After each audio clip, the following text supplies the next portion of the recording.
আশা করছি আপনারা সবাই ভালো আছেন, সুস্থ আছেন। আমি রুদ্র, আপনারা দেখছেন ভয়েস অফ রুদ্র। আমি শুরু করছি আমার আজকের প্রতিবেদন। আমার আজকের প্রতিবেদন বেসিক্যালি এর আগেও আমি এটা নিয়ে অনেক কটা ভিডিও বানিয়েছি। মানে অনেক কটা বলতে দুটো ভিডিও বানিয়েছি।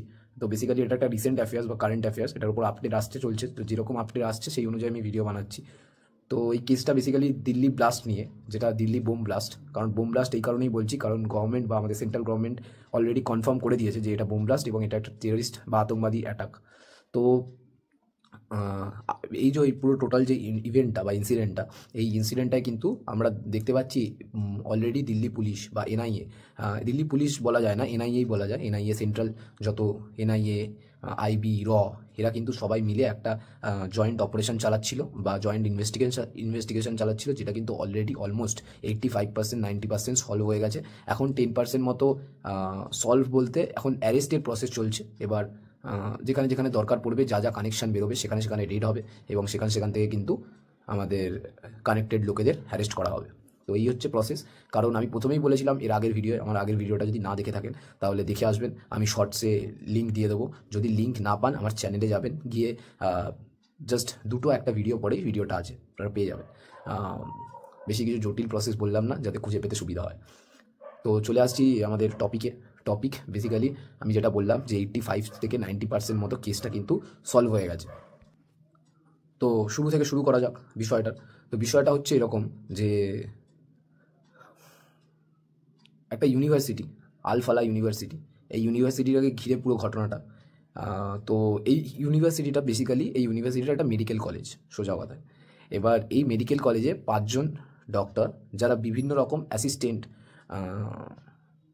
নর্মাল, সিনিয়র, জুনিয়র, এরকম 5টা আলাদা আলাদা পদে বা 5টা আলাদা আলাদা প্রফেশনে, আলাদা আলাদা প্রফেশন নয়, প্রফেশন সবারই এক, সবাই ডক্টর এবং সবাই প্রফেশনালগতভাবে কিন্তু টিচার, মানে ডক্টরি লাইনে এডুকেশনের সাথে এডুকেশন পারপাসলি যুক্ত।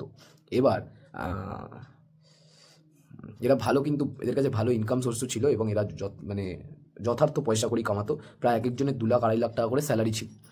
তো এইরকম ওয়েল এডুকেটেড এবং ওয়েল এম্পাওয়ার্ড হওয়ার পরেও এরা কিন্তু ব্রেন ওয়াশড হয়। কীভাবে ব্রেন ওয়াশড হয় এই ব্যাপারটায় আসি। এরা কিছু টার্কিশ, যেটা লিঙ্ক পাওয়া যাচ্ছে, মানে পাকিস্তানের সাথে লিঙ্ক পাওয়া যায়নি। যদি পাকিস্তানের সাথে লিঙ্ক পাওয়া যেত, আমি পাকিস্তানের কথা আগের ভিডিওয়ে বলেছি যে প্রত্যেকবার এরা পূর্ববর্তী সময়ে যখন যখন ভারতে আতঙ্কবাদী আক্রমণ ঘটেছে তখন তখন কিন্তু পাকিস্তানের লিঙ্ক পাওয়া গেছে এবং প্রমাণ বারে বারে ভারত সরকার মুখের ওপর দিয়েছে। কিন্তু এইবারে যেহেতু পাকিস্তানের লিঙ্ক এই এই এতদ অবস্থায় পাওয়া যায়নি বা এখনও অবধি পাওয়া যায়নি, তো সেই কারণে, মানে এখনও অবধি পাওয়া যায়নি ডাইরেক্টলি। আগে কী থেকে লিঙ্ক পাওয়া গেছে, কীভাবে লিঙ্ক পাওয়া গেছে, পাকিস্তান ইনভলভ আছে, পাকিস্তান ইনভলভ থাকবেই। পাকিস্তানকে ছাড়া আমরা টেরোরিজমের কথা ভাবতে পারি না। পাকিস্তান ইকুইপড করেছে এই যে পুরো ঘটনাটা, এই পুরো ঘটনায় পাকিস্তানের ইকুইপমেন্ট সামিল আছে, কিন্তু পাকিস্তানের প্ল্যানিং সামিল নেই। কেন সামিল নেই বলছি, ঘটনায় আসছি। তো এই যে আমি যে আমার যে পূর্ববর্তী ভিডিও বা আগের ভিডিওয়ে আমি যে বলেছিলাম যে যে ভারতীয় যে সেনা রয়েছে বা ভারতীয় যে আর্ম ফোর্সেস রয়েছে, তাদেরকে কিন্তু প্রথম একটা অপারেশন করতে হবে, সেটা হলো ইনডোর। সিন্দুর করার আগে ইনডোর করতে হবে। ইনডোর কেন? কারণ ভারতের যে 0.5 ফ্রান্টটা খুলেছে বা ভারতের ভেতরে যে গাদ্দার বা মির্জাফর টাইপের লোকেরা আছে, যারা ভারতকে ধ্বংস করার চেষ্টা করছে বা ভারতের মধ্যে কমিউনাল ভায়োলেন্স লাগানোর চেষ্টা করছে, এরকম ঘটনা ঘটিয়ে বোম ব্লাস্ট করে কিছু লোকের প্রাণ নিয়ে, বা এর আগে কিছুদিন আগে পেহেলগামে আমরা যেরকম ধরনের আক্রমণ দেখলাম যে ধর্ম জিজ্ঞাসা করে করে মারা হলো। তো এই ধরনের যে জিনিস ঘটানো হচ্ছে ভারতে দিনের পর দিন, এগুলো কিন্তু আর কিছু না, এটা কিন্তু কমিউনাল ক্ল্যাশের একটা চেষ্টা। কমিউনাল ক্ল্যাশ করানোর মানে ভারতে হিন্দু এবং মুসলমান উভয়ই একটা ভালো মাত্রার সংখ্যায় থাকে, যেখানে হিন্দুরা মেজরিটি এবং মুসলিমরা সেকেন্ড লার্জেস্ট মেজরিটি। হিন্দুরা ফার্স্ট লার্জেস্ট মেজরিটি, মুসলিমরা সেকেন্ড লার্জেস্ট মেজরিটি। আমি মাইনরিটি এখানে কাউকে বলছি না, আর একটা সেকেন্ড লার্জেস্ট মেজরিটিই বটে। তো এইরকম দুটো সম্প্রদায় বা এরকম দুটো রিলিজিয়ানের মধ্যে ক্ল্যাশ লাগানোই কিন্তু এদের উদ্দেশ্য। কিন্তু আমরা অ্যাজ আ রেসপন্সিবল নাগরিক বা as a citizen of India এরকম কখনোই হতে দেবো না। আর এদের যে মানে মোটিভ আছে বা এদের যে উদ্দেশ্য আছে, সেটাকে কিন্তু আমরা কখনোই সফল হতে দেবো না। তো এইগুলো ভারতীয়রা অলরেডি বুঝে গেছে, যারা ব্রেন ওয়াশ নয়, যারা ভালো মন মানসিকতার লোকজন, তারা এসব বোঝে। ঠিক আছে, এবার চলে আসি এই বিষয়টাতে। এবার মানে টপিক থেকে ডিস্ট্র্যাক্ট হয়ে লাভ নেই, টপিকে থাকতে হবে। তো চলে আসি এবার এই বিষয়টাতে যে এদের সাথে কানেকশন কী করে হলো বা এরা কী করে এই বিষয়ের সাথে যুক্ত হলো।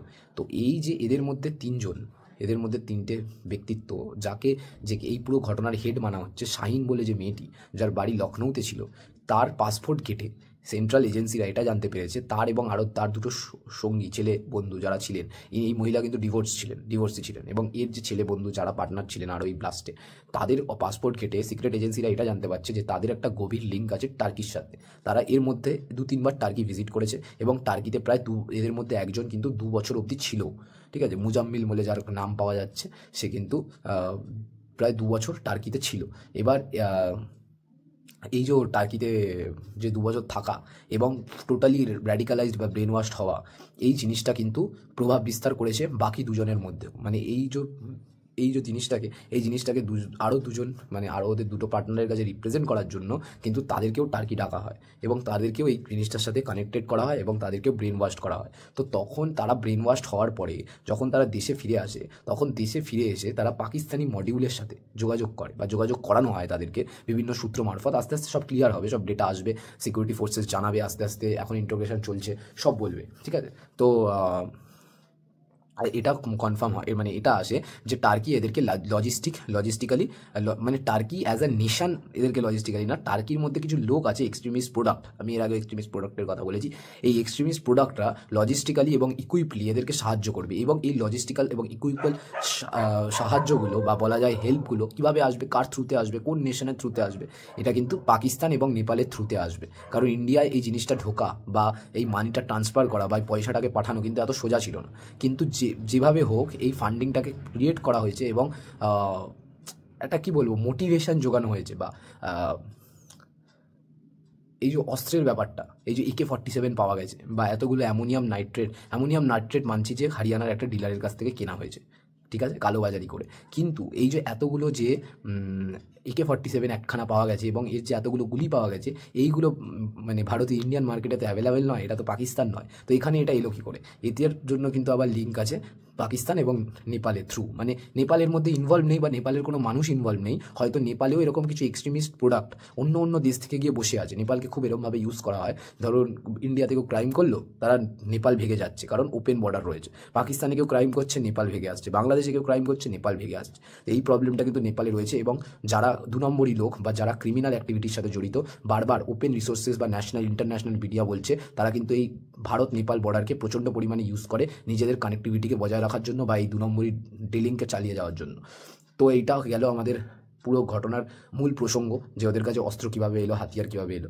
এবার আসি ওদের প্ল্যানিংয়ে। ওদের যেটা প্ল্যানিং ছিল, সেই প্ল্যানিংটা ছিল যে 6 ডিসেম্বর মিনস যেদিন বাবরি মসজিদের ইনসিডেন্টটা হয়েছিল, বা বাবরি মসজিদের ক্ল্যাশটা হয়েছিল বলা যায়। তো এই ক্ল্যাশটার দিন ওদের একটা কিছু রিভেঞ্জ নেওয়ার বা কিছু একটা মোমেন্টাম ঘটানোর কিন্তু মানে প্ল্যানিং ছিল। এবার কী প্ল্যানিং ছিল ক্লিয়ারলি এখনও জানা যাচ্ছে না, ইন্ট্রোগেশনে এইটুকু জানা গেছে 26 ডিসেম্বরের কোনো একটা প্ল্যান ছিল। এবার প্ল্যান ছিল, একটা প্ল্যান ছিল না, তার কারণ এই যে 3টে গাড়ি পাওয়া, যে টোটাল 3টে গাড়ি পাওয়া গেছে, ওই 3টে গাড়ি ছাড়া আরও 29টা গাড়িকে কিন্তু রেডি করা হচ্ছিল, মানে টোটাল 32টা গাড়িকে রেডি করা হচ্ছিল, এবং প্রায় 6 থেকে 7 জায়গায় আক্রমণের কিন্তু পরিকল্পনা ছিল। তার মধ্যে কাশী বিশ্বনাথ মন্দির, রাম মন্দির, অযোধ্যার রাম মন্দির যেটা নতুন তৈরি হয়েছে, এবং এছাড়া কাশী বিশ্বনাথ করিডোর, যেটা বেনারস করিডোর বলেও অনেকে চেনে, যে তার মধ্যে বিভিন্ন ঘাটের মানে সমষ্টি রয়েছে, সেই সবগুলোকে কিন্তু ক্ষতিগ্রস্ত করার বা একটা হিউজ পরিমাণ মানুষকে আক্রান্ত করার কিন্তু একটা প্ল্যানিং চলছিল, এবং প্রচুর পরিমাণ বিস্ফোরকের সাথে। প্রচুর পরিমাণ বলতে আপনারা অলরেডি জেনেছেন প্রায় 2900 কিলো মতো RDX কিন্তু সিকিউরিটি ফোর্সেস উদ্ধার করেছে, এবং তার মধ্যে প্রায় 300 কিলো মতো RDX দিল্লি ব্লাস্টে ইউজ হয়ে গেছে। প্রায় 3200 কিলো মতো RDX না, অ্যামোনিয়াম নাইট্রেট, ওটা কিন্তু ওদের হাতে বা এক্সট্রিমিস্ট লোকেদের হাতে বা টেররিস্টদের হাতে কিন্তু এসছিল। তো আর এই টেররিস্টরা বারবার করে আবার রিপিট করছি, এই আগের ভিডিও রিপিট করেছি, এই টেররিস্টরা কিন্তু এক্সটার্নাল টেররিস্ট নয়, বা বাইরে থেকে আসা অনুপ্রবেশকারী বা ইনফিল্ট্রেটর নয়, যারা বাইরে জাস্ট ফেন্সিং কেটে ঢুকেছে এবং আমাদের লোকেদের ওপর আক্রমণ করেছে, এরকম কেউ নয়। এরা কিন্তু আমাদের লোকেদের সাথে বড় হয়েছে, আমাদের ছেলে মেয়েদের মানে তাদের পার্শ্ববর্তী নেইবারহুড করেছে, পার্শ্ববর্তী মানুষদের সাথে ওঠা বসা করেছে, এবং যখন এরা এক্সট্রিমিজমকে আপনিয়েছে বা এক্সট্রিমিজমকে গ্রহণ করেছে, তারপরে কিন্তু তারা ভুলে গেছে যে তারা কী সংস্কৃতিতে বড় হয়েছে, কোথায় বড় হয়েছে, কাদের সাথে বড় হয়েছে। তারা এই সমস্ত কিছুকে ভুলে গিয়ে তাদের নিজস্ব ইনকামের বা উপার্জনের পয়সাকে কাজে লাগিয়ে, তারা যেহেতু ডক্টর ছিল, তাদের এক একজনের স্যালারি ছিল প্রায় মান্থলি 2 থেকে 2.5 লাখ টাকা। 2 থেকে 2.5 লাখ টাকা এই ইন্ডিয়ান বাজারে কিন্তু একটা হিউজ হয় ইন্ডিয়ান মানিতে, মানে জীবন ধারণ করার জন্য। তো এই কারণে ওরা একটা বড় প্ল্যান করেছে, এবং নিজেদের প্রায় 26 থেকে 28 লাখ টাকা মতো নিজেদের পয়সা ইনভেস্ট করেছে। এটা কিন্তু আমাদের, আপনারা জিজ্ঞাসাই করতে পারেন বা বলতেই পারেন যে এই যে আপনি যে ইনফরমেশনটা দিচ্ছেন দাদা, এর সোর্সেসটা কি? এর সোর্সেসটা দুটো বলে দিই। একটা হলো এনআইএ, আর একটা হলো আমার রিসার্চ মানে যে কটা ভিডিও বা যে কটা নিউজ এখনও অবধি আমি দেখেছি আমার মোবাইলে, সেই প্রত্যেকটা সংবাদ মাধ্যম থেকে কালেক্টেড করা কিছু পয়েন্ট, আর এনআইএর রিপোর্ট থেকে কালেক্ট করা কিছু পয়েন্ট, তো এই তুলে ধরছি। তো বেসিক্যালি এবার যেটা প্ল্যানিং হয়, তো যে ঘটনাটা ঘটানো হবে 6ই ডিসেম্বর, এবং তার আগেই 10 তারিখে যখন এই আদিল এবং উমার, এই আদিল এবং উমার বলে যে দুটো ছেলে, এরা কিন্তু দুজনে মিলে জম্মু অ্যান্ড কাশ্মীরে জয়সে মোহাম্মদের পোস্টার লাগাচ্ছিল। আর এই হয়ে গেছে এদের এত বড় টেররিস্ট হওয়ার পরেও সবচেয়ে বড় ক্লাস 2-এ পড়া ছেলেদের মতো ভুল, যেটা হচ্ছে ভারতের মতো একটা ডেমোক্রেটিক সেকুলার দেশে এরকম জয়সে মোহাম্মদের মতো একটা সংগঠনের পোস্টার লাগানো এবং সেখানে বলা যে মানে এরকম একটা অ্যাকশন নেওয়া হবে ভারতের এগেনস্টে, বা এরকম একটা ঘটনা ঘটানো হবে। এই পোস্টার থেকেই কিন্তু ইন্ডিয়ান আর্মির প্রথম বা আমাদের সিকিউরিটি ফোর্সেসের প্রথম সন্দেহ হয়, বা বলা যায় সিকিউরিটি এজেন্সিদের প্রথম সন্দেহ হয় যে কিছু একটা বড় হতে চলেছে।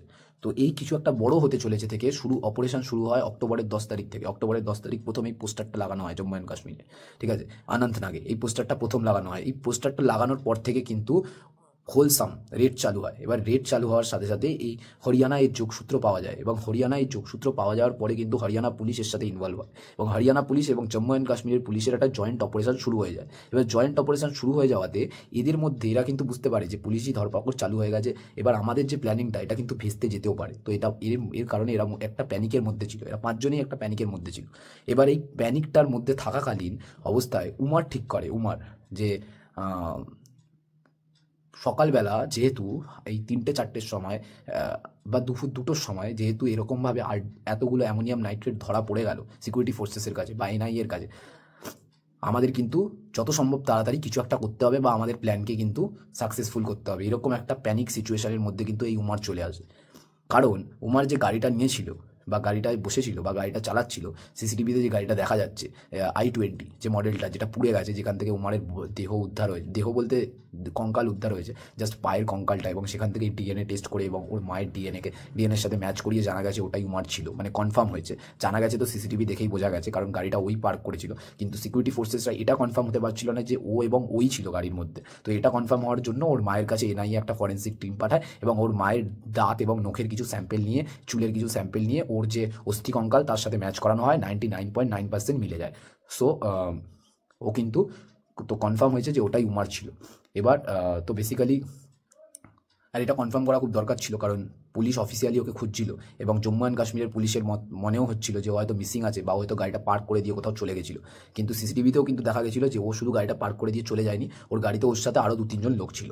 তো কারা ছিল এটা কিছু জানা যাচ্ছে না। যে একজন যাকে দেখা যাচ্ছে ক্যামেরায়, তাকে জানা যাচ্ছে যে তিনি পেহেলগাম পুলওয়ামার বাসিন্দা, কিন্তু কে বা এক্স্যাক্ট কী ডেটা আছে সেটা সিকিউরিটি ফোর্সেসই জানে, কিছু মানে ফ্ল্যাশ করা হচ্ছে না সেরকমভাবে।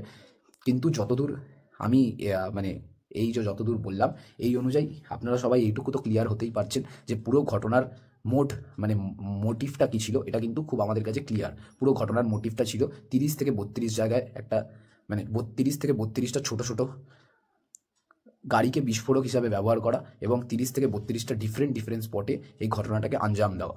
এবার এই পুরো যে ঘটনাটা ভেস্তে গেল, এবং একটা ছোট ঘটনা দিল্লির মতো জায়গায় লাল কেল্লার ইনফ্রন্টে ঘটে গেল, এটা কেন ঘটলো? এটা কিন্তু সম্পূর্ণ প্যানিক ইনসিডেন্ট ছিল। প্যানিক ইনসিডেন্ট এই কারণেই বলছি, এটা আমার বক্তব্য অনুযায়ী না, এটা এনআইএর বক্তব্য অনুযায়ী, যে যখন উমার বুঝতে পারলো যে তার সঙ্গীরা ধরা পড়ে গেছে, এবং দীর্ঘ 7 দিন বা 8 দিন বা 10 দিন ধরে রেড চলছে, বিভিন্ন জায়গায় রেড চলেছে এবং বিভিন্ন কানেক্টেড লোকেদের এনআইএ তুলেছে, তখন ও দেখলো যে আমি ধরা পড়ে যেতে পারি। তো ও দেখলো যে যদি আমি ধরাই পড়ে যাই তাহলে আমাদের এত বড় প্ল্যান সব কি ভেস্তে যাবে। তো সব যাতে ভেস্তে না যায়, ও কিন্তু একটা নার্ভাস সিচুয়েশনে, জাস্ট একটা প্রিম্যাচিওর কন্ডিশনে একটা এক্সপ্লোসিভকে গাড়িতে ভরে আর গাড়িটা ওখানে রেখে দিয়েছে। নিজেও বসছিল।